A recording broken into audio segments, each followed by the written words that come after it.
मुट्ठी में कुछ सपने लेकर भरकर जेबों में आशाएं। मुट्ठी में कुछ सपने लेकर भरकर जेबों में आशाएं। दिल में है अरमां यही कुछ कर जाएं।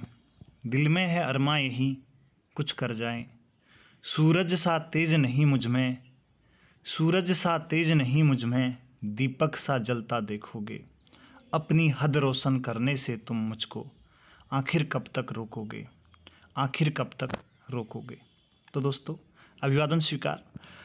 आज उत्तराखंड का 90 डेज़ के क्रैश कोर्स में पहला वीडियो है। उत्तराखंड के प्रॉपर उत्तराखंड पर लेकर के आ रहा हूँ। प्रॉपर आज से आपके उत्तराखंड पर एक वीडियो रोज आएगा, क्वेश्चन आंसर फॉर्मेट में आएगा, जो कि आप लोगों के लिए काफ़ी महत्वपूर्ण होगा। तो दोस्तों, इसमें अभी थोड़ा सा बेसिक लेवल है। आज के क्वेश्चन का जो लेवल है काफ़ी बेसिक है, 0 से स्टार्ट कर रहा हूँ। तो दोस्तों, आज आपका जो पहला प्रश्न है, पहले प्रश्न की बात करते हैं हम लोग यहाँ पे को। स्वतंत्रता के अवसर पर भारत में हिमालयी राज्य अस्तित्व में था, तो कौन सा? तो दोस्तों, यहाँ पे को स्वतंत्रता के समय भारत में जो है अस्तित्व में एक राज्य था, केवल कौन सा? असम। ठीक है, ध्यान रखिएगा। उसके बाद दूसरा प्रश्न आपसे पूछ रहा है, भारत का दूसरा हिमालयी राज्य था। ठीक है, तो ये जम्मू कश्मीर था। ठीक, क्योंकि अब आपको पता ही होगा, जम्मू कश्मीर को जो है लद्दाख और जम्मू कश्मीर को अलग बना करके यूटीज, यूनियन टेरिटरीज बना दिया गया है, जैसा कि आप सभी लोग जानते होंगे।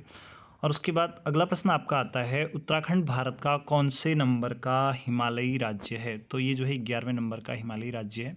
ठीक है, उसके बाद हम बात करेंगे उत्तराखंड के किस क्षेत्र में सर्वाधिक वर्षा होती है? तो उत्तराखंड की सर्वाधिक जो वर्षा होती है नरेंद्र नगर में होती है। ठीक है, कहाँ पे को? नरेंद्र नगर में। नरेंद्र, तो दोस्तों आप लोगों के लिए क्वेश्चन है कि नरेंद्र नगर जो है उत्तराखंड के किस जनपद में अवस्थित है? तो दोस्तों, इसका आंसर आप अवश्य जो है कमेंट सेशन में लिखिएगा।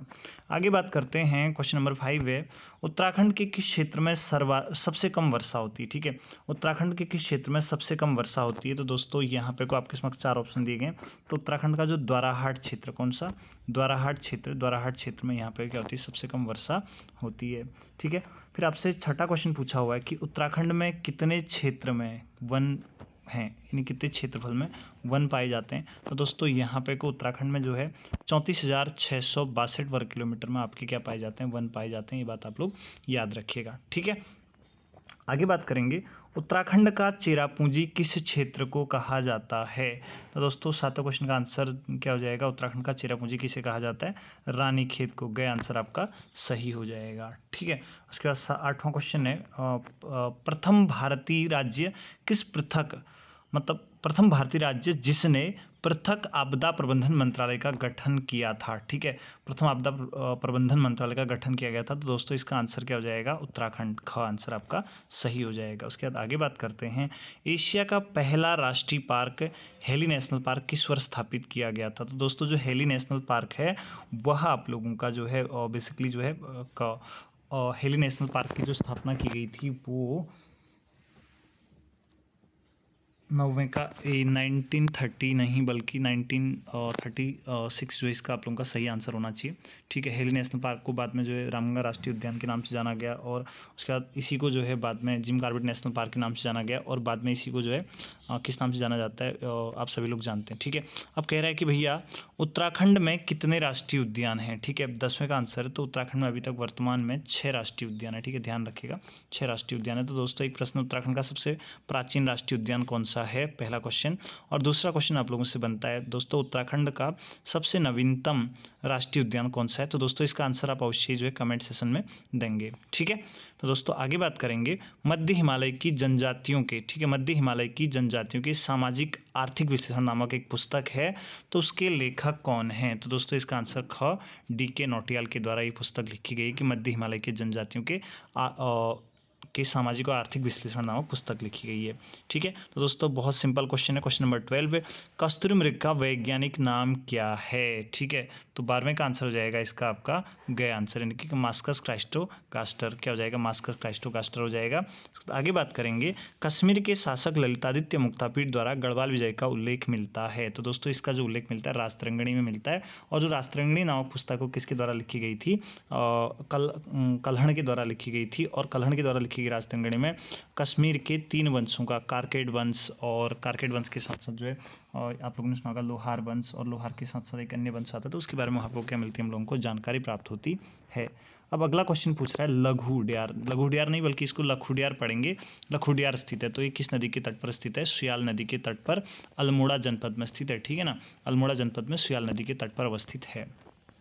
अब अगला क्वेश्चन, गोरखिया उडियार अवस्थित है, ठीक है, गोरखिया उडियार अवस्थित है। दोस्तों जो गोरखिया उडियार अवस्थित है वो चमोली जनपद में अवस्थित है, ठीक है, चमोली जनपद में अवस्थित है। आगे बात करेंगे, यज्ञ कुंडों के अवशेष प्राप्त हुए हैं, ठीक है, तो दोस्तों यज्ञ कुंडों के अवशेष जो बाड़ावाला से प्राप्त हुए, कहाँ से, बाड़ावाला से प्राप्त हुए हैं, ध्यान रखिएगा। अगला शब्द है भड़, शब्द का शाब्दिक अर्थ है, तो भड़ का मतलब होता है वीर, ठीक है, जैसे हम वीर गाथा को क्या कहते हैं, भड़ौ कहते हैं। अगला है गोविषाण नाम से प्रसिद्ध स्थल है, तो गोविषाण किसका प्राचीन नाम था, काशीपुर का प्राचीन नाम क्या था, गोविषाण था, ठीक है। उसके बाद क्वेश्चन नंबर 19 है, मौर्य सम्राट अशोक का शिलालेख प्राप्त हुआ है, तो दोस्तों जो मौर्य शासक अशोक है उनका शिलालेख कहाँ से प्राप्त है, कालसी से प्राप्त है, और कालसी कहाँ पे है, देहरादून में अवस्थित है। और कालसी शिलालेख की खोज किसके द्वारा की गई थी, ये जॉन फॉरेस्ट के द्वारा 1860 में की गई थी, ठीक है।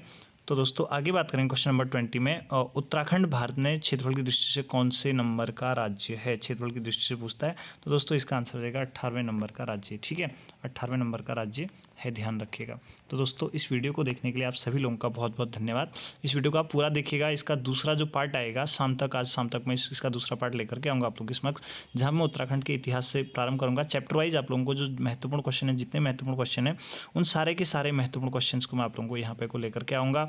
और दूसरा जो हिस्ट्री का पार्ट 2 है वो भी आज आप लोगों के समक्ष, जिसमें मैं आप लोगों को ऋग्वैदिक काल से संबंधित जो महत्वपूर्ण क्वेश्चन है उन क्वेश्चंस को यहाँ पर को लेके आऊँगा। तो दोस्तों हमारे साथ बने रहिए। अगर आप लोगों को वीडियो सही लगे तो लाइक ज़रूर कीजिएगा, और अगर आप लोग लाइक कीजिएगा, शेयर कीजिएगा और सब्सक्राइब कीजिएगा। और अगर आप लोगों को दोस्तों वीडियो अच्छी नहीं लगती है तो दोस्तों डिसलाइक करना मत भूलिएगा। तो दोस्तों बहुत बहुत धन्यवाद।